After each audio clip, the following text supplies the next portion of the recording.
बिस्मिल्लाहिर्रहमानिर्रहीम। आज क्लास 4 के तलबा को चौथे हफ्ते में according to the test paper question number 9, 10 और 11 तैयारी के लिए दिया जा रहा है। इसकी तैयारी करें। क्वेश्चन नंबर 9 आपकी स्क्रीन पर है। लिखते हैं, इसका सवाल है, राइट लिखें फ्यू लाइन्स, चंद लाइनें, about the land of Pakistan. Land कहते हैं ज़मीन। पाकिस्तान की ज़मीन के बारे में कुछ लाइनें या चंद लाइनें लिखें, ये सवाल है। जवाब है इसका, the land of Pakistan is very fertile. Fertile ज़रखेज़ को कहते हैं। पाकिस्तान की ज़मीन बहुत ज़रखेज़ है। This land is capable of producing all the heights peaks.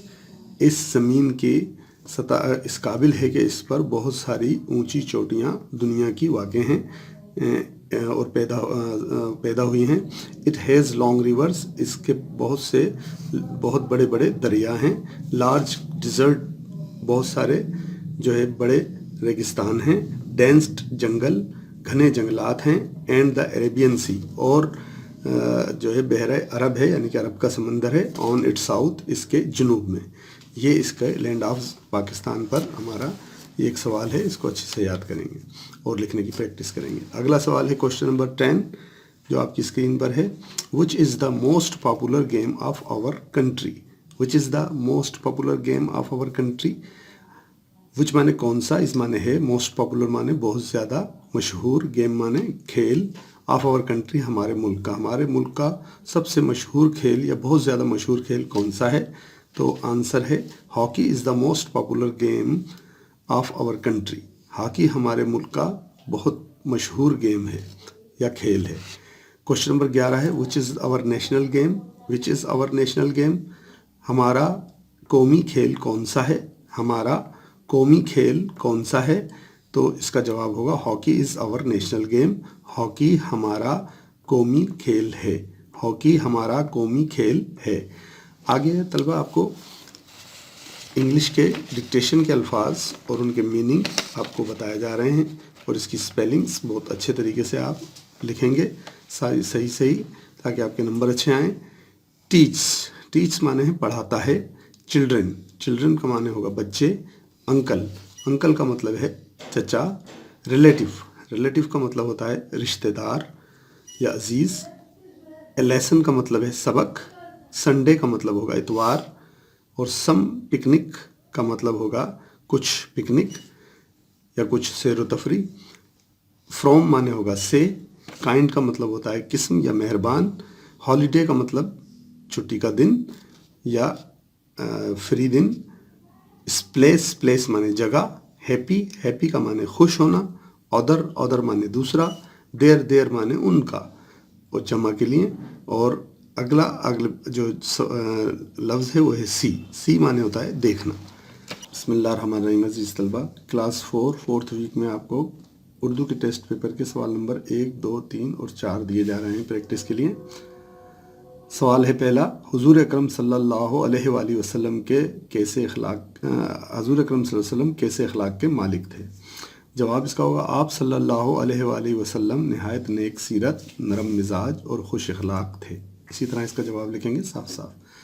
Question number 2 होगा आपका सवाल नंबर 2, यानी कि काफिर औरत की अयादत के लिए कौन तशरीफ़ ले गए थे। काफिर औरत की अयादत के लिए आप सल्लल्लाहु अलैहि वसल्लम खुद तशरीफ़ ले गए थे। सवाल नंबर 3 है आपका, हज़रत उम्मे कुलसूम रज़ी अल्लाह ताला अन्हा का निकाह किससे हुआ। हज़रत उम्मे कुलसूम रज़ी अल्लाह ताला अन्हा का निकाह किससे हुआ। जवाब है हज़रत उस्मान गनी रज़ी अल्लाह ताला अन्हा से उनका निकाह हुआ। सवाल नंबर 4 है, हज़रत इमाम हुसैन रज़ी अल्लाह ताला अन्हा और हज़रत इमाम हुसैन अलैहिस्सलाम किसके पतन से पैदा हुए। जवाब होगा हज़रत फ़ातिमा-उज़-ज़हरा रज़ी अल्लाह ताला अन्हा के पतन से।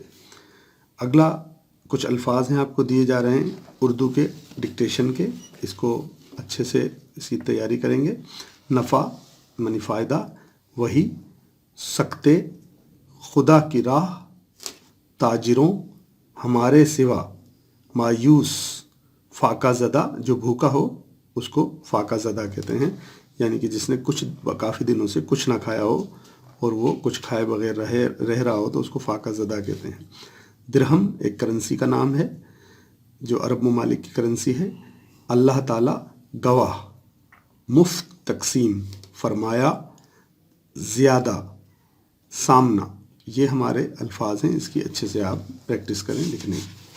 अगला टेस्ट पेपर है हमारा इस्लामियात का टेस्ट पेपर है क्लास 4 का। इसका क्वेश्चन नंबर 9, 10 और 11 आपको दिया जा रहा है।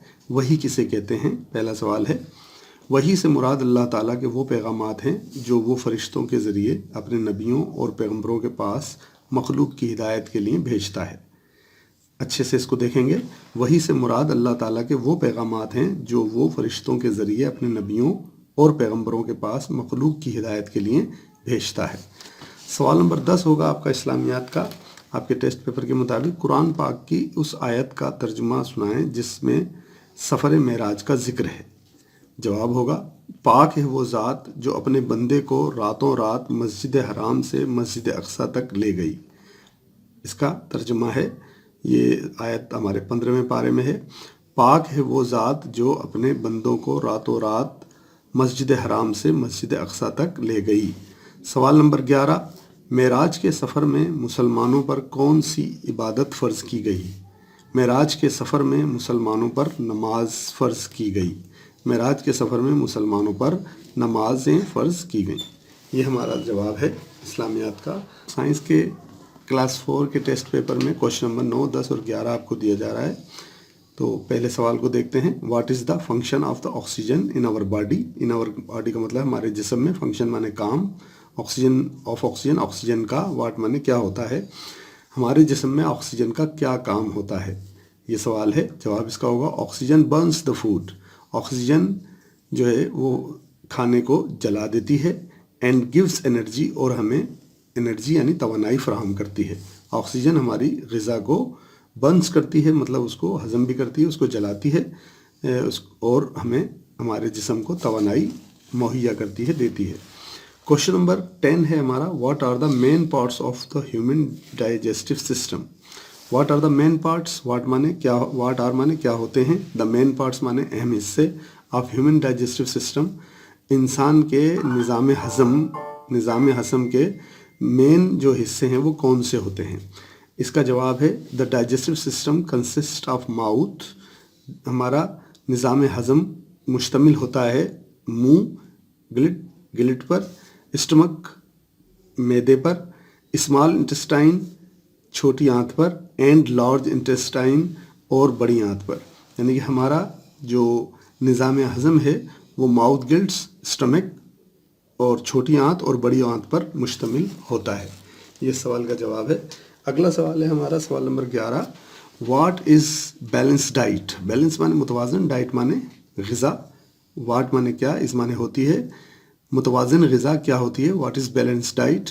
मुतवाज़न ग़िज़ा क्या होती है। A balance diet has different types of food.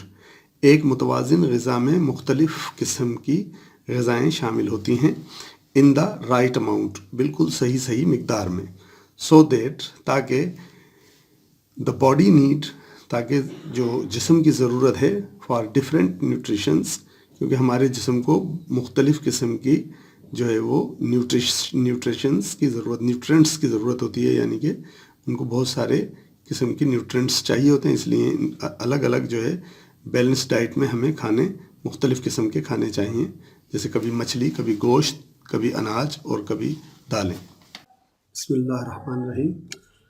जिस तलबा क्लास 4 सोशल स्टडी के टेस्ट पेपर का क्वेश्चन नंबर 9, 10 और 11 आपको एग्ज़ाम की तैयारी के लिए यहाँ पे दिया जा रहा है इस 4th वीक में। सवाल नंबर 9 है आपके टेस्ट पेपर पे, who were responsible for the destruction of Indus valley civilisation? Civilisation का मतलब तहजीब होता है, इंडस वैली का मतलब होता है वादी मेहरान। तो वादी मेहरान की जो तहजीब है उस डिस्ट्रक्शन का मतलब होता है तबाही।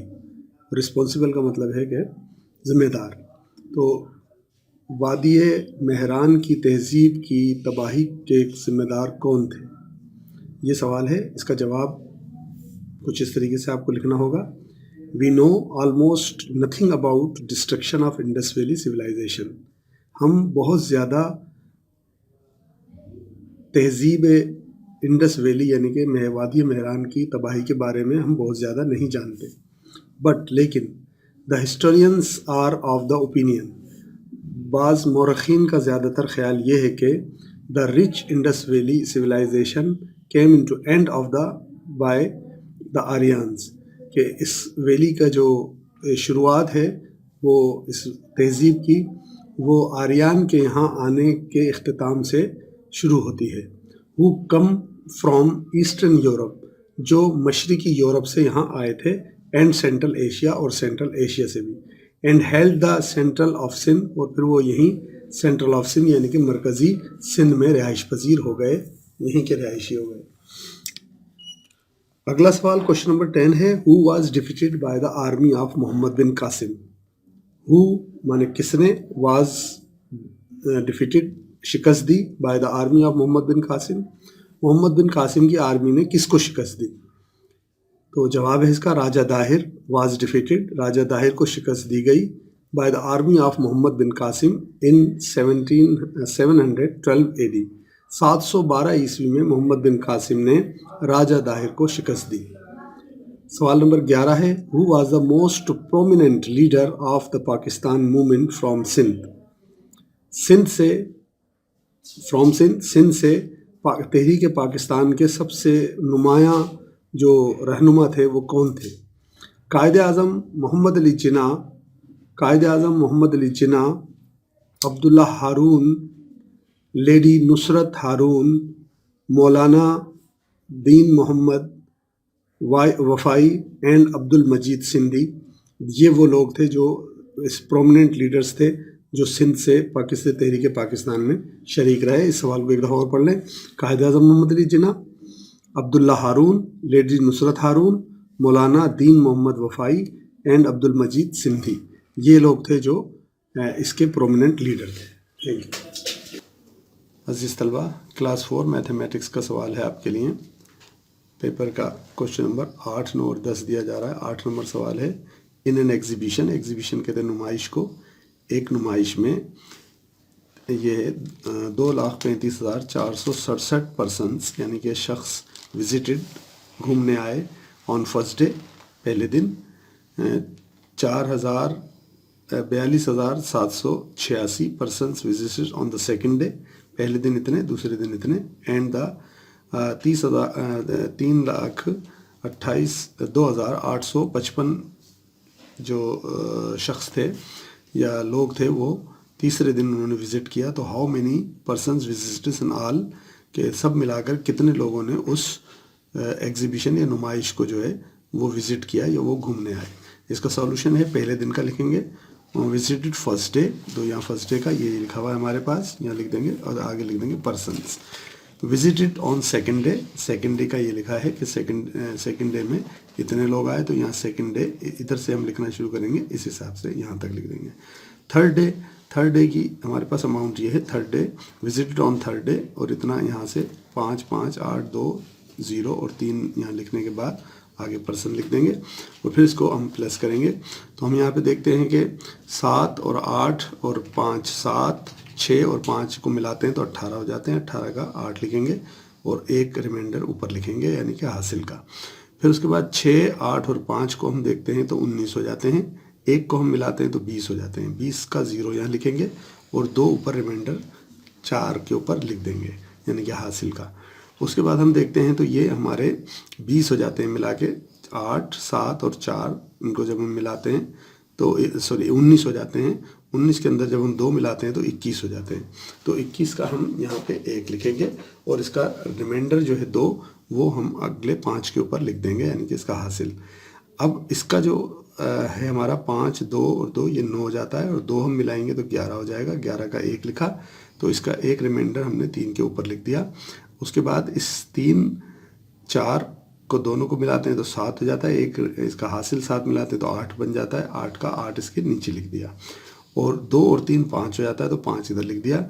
यानी कि पहले दिन, दूसरे दिन और तीसरे दिन मिला के जितने लोग उस नुमाइश में आए वो कुल लोग जो है वो 5,81,108 लोग थे यानी कि 5,81,108 जो लोगों ने जो है उस नुमाइश को जो है वो देखा और वो उसको देखने आए।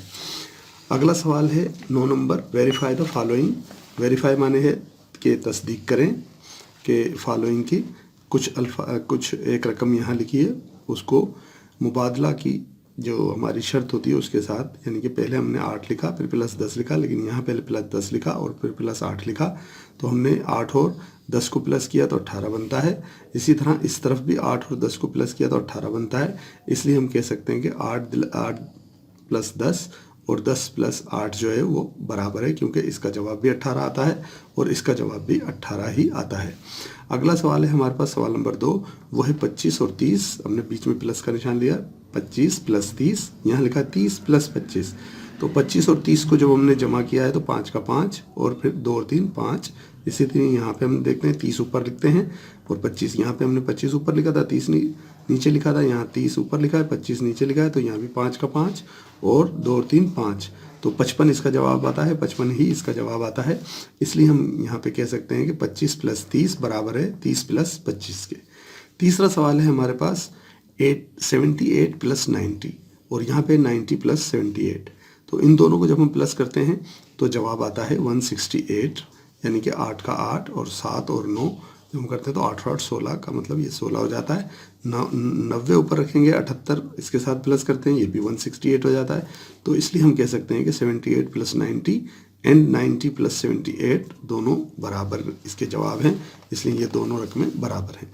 हम देखते हैं सवाल number 10, verify each of the following. इसको भी हमने वेरीफाई करना है, लेकिन अब हमारी जो साइन है वो बदल गया है। यहाँ पे हमारे पास मल्टीप्लिकेशन का साइन है। 42 को अगर हम 5 से ज़रब दें और 5 को अगर 42 से ज़रब दें तो क्या होता है।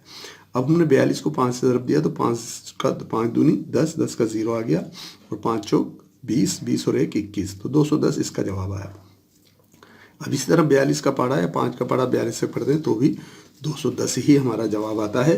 तो इसलिए हम कह सकते हैं कि 42 ज़रबे 5 या 5 ज़रबे 42 इन दोनों का जवाब एक ही होगा, तो ये आपस में बराबर हैं। इसी तरह यहाँ पे हमने इसका 5 का और 42 का डबल ज़रब है वो हमने यहाँ पे करके दिखाया है, यानी कि 5 को 2 से ज़रब दिया तो 10 आया, तो उसका 0 आया। फिर चूँकि आगे कोई रकम नहीं थी तो हमने 10 का 10 लिख दिया। फिर हमने एक क्रॉस दिया और 4 को 5 से ज़रब दिया, 5 चौक 20, तो 20 का 0 और जो 2 आया उसको, क्योंकि आगे कोई रकम नहीं थी तो हमने 20 का 20 लिख दिया, फिर इसको प्लस किया, 0 का 0, 1 का 1 और 2 का 2, तो ये 210 बनते हैं यहाँ पे इस तरीके। अगला सवाल 2 नंबर है 60 और 90। 90 और 60 इन दोनों को हमने देखना है। 90 को 60 किया तो ये हमारा आ जाता है 5400, और ऐसे ही 90 को 60 से देंगे तो ये भी 5400 ही आ जाएगा। तो इसको यहाँ पे डबल ज़रब करने का तरीका यहाँ पे आपको बता दिया गया है। 0 को 0 से दिया तो 0, 0 को 6 से दिया फिर 0, और फिर अगला एक क्रॉस लगा के 0 को 9 से दिया 0 और 9 को 6 से दिया तो 9 6 के 54 हो जाता है। तो इसको प्लस किया तो 0 का 0, 0 का 0, 4 का 4 और 5 का 5, तो 5400। तो 5400 बराबर है 5400, यानी कि 5400 बराबर है 500 400। तो इसलिए हम कह सकते हैं कि 60 multiply by 90 and 90 multiply by 60 are the equal, so these both sides are equal. आगे हम देखते हैं सवाल नंबर 3 है 75 मल्टीप्लाई बाय 12, 12 मल्टीप्लाई बाय 75। इसका भी जब हम मल्टीप्लिकेशन देखते हैं यहाँ पे तो हम 5 का पाड़ा 2 तक पढ़ते हैं, तो इसका मल्टीप्लिकेशन करने का तरीका यहाँ दिखाया गया है। तो ये आपकी क्लास के तमाम बच्चों को तकरीबन आता है। तो हम मल्टीप्लिकेशन 5 को 2 से या 2 को 5 से दे, 5 दूनी 10, सिफर आ जाएगा, यानी कि 12 पंजे 60। हमने डायरेक्ट दिया यहाँ पे 12 पंजे 60, 60 का 0 आ जाएगा, और फिर जो है आगे 2 0 आ जाएंगे, और फिर आगे जो होगा 12 सत्ते, यहाँ पे हमने दिया 2 को 5 से, और ये सारा यहाँ पे दिखाया गया 2 को 5 से दिया तो 0 आ गया, 2 पंजे 10, 0, 2 सत्ते 14 और 1 15 मिला के यहाँ 15 लिखा। फिर इसके बाद हमने देखा कि 1 से देना है तो 1 से किसी भी रकम को दे तो वही बनता है, 1 पंजे 5 और 1 सत्ते 7। फिर हमने इसको ज़रब दिया, यहाँ पे जमा किया तो 0 का 0, 5 और 5 10 हो जाता है, 10 का 0 और 1 हासिल बचता है, तो 8 ही होते हैं, एक रिमाइंडर मिलाएंगे तो ये 900 हो जाएंगे। तो ये दोनों साइडें भी हमारी बराबर हैं। 12 को 75 से दे या 75 को 12 से दे, जवाब 900 आता है। तो ये दोनों साइडें भी हमारी इक्वल है।